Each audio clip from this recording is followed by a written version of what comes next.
약 2000년 전의 어느 날 세례 요한의 제자들과 바리새인들이 금식을 하고 있었어요.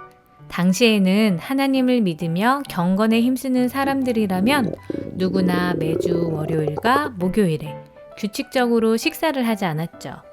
그런데 이날 예수님께서는 사람들과 즐겁게 식사를 하고 계시는 게 아니겠어요?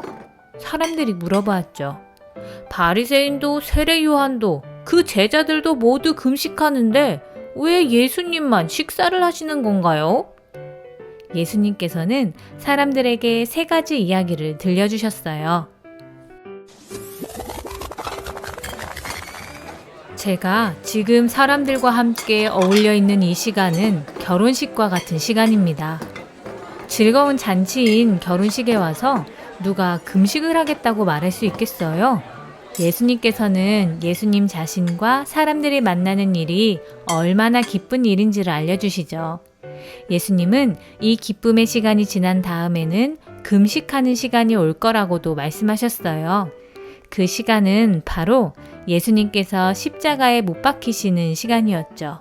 그러니 월요일, 목요일 이렇게 시간을 정해서 금식하는 것이 아니라 기쁜 일이 있을 때는 함께 식사를 하며 즐거워하고 큰 어려움과 슬픈 일이 있을 때 그때 금식을 하며 하나님께 기도하고 간구해야 한다고 말씀하시는 거예요.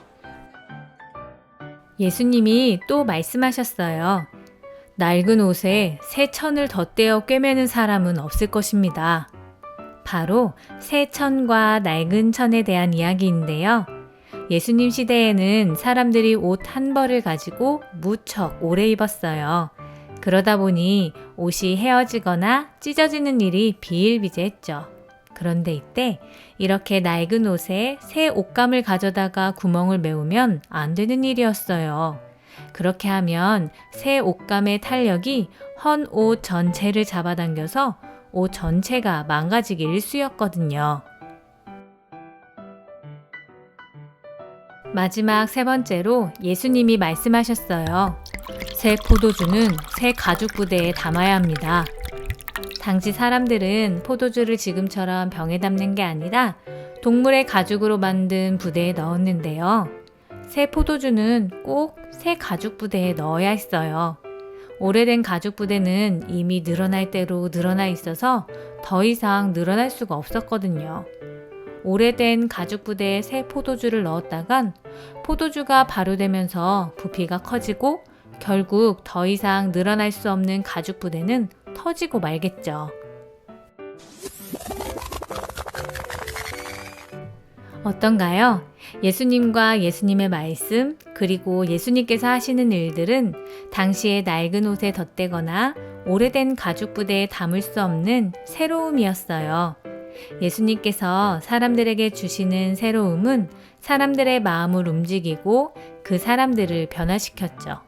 그런데 몇몇 사람들은 이게 정답이야 라면서 자신이 늘 하던 대로 고집을 부리고 있었던 거예요. 우리가 이미 알고 있는 틀 속에 예수님을 가두려고 한다면 그 틀들은 모두 깨져버리고 말겠죠? 예수님은 우리가 알고 있는 형식이나 틀들을 모두 넘어서신 새로운 분이라는 걸 꼭 기억하면 좋겠네요.